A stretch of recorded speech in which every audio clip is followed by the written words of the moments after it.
We begin with the death of former Italian Prime Minister Silvio Berlusconi. In recent months, the 86-year-old had been suffering from a lung infection linked to leukemia. The billionaire businessman was a controversial figure who created Italy's largest media company before transforming the political landscape. Let's cross to our correspondent in Rome, Seema Gupta. Seema, we got this news just a short time ago. How exactly did we learn about Berlusconi's death? Well, we understand since Friday, he was readmitted into Milan's San Raffaele Hospital.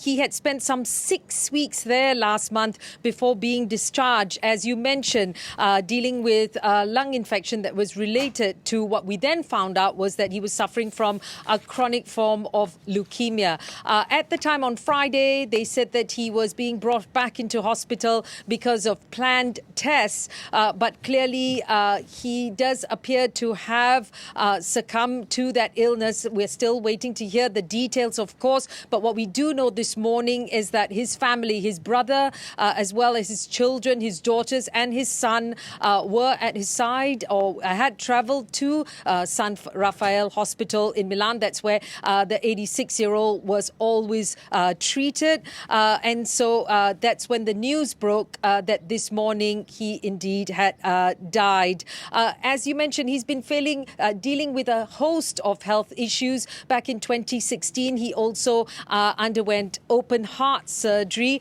But this is a three-time prime minister in Italy, someone who has dominated Italian politics for a number of years, for decades, linked very much with his Forza Italia party, the party that he created, the party that he very much is the person that is the face behind it. And while he had many issues in terms of trials, corruption, scandals, sex scandals as well, he was only really had one confirmed conviction back in 2013, for which, because of his age, he only really served community service at the time. So really a colourful life, a very big, larger-than-life figure in Italian politics. But in recent years, we've seen the strength of his party deteriorate as well. In 2008, the party won some 30-odd percentage points, 37% points in terms of the vote share.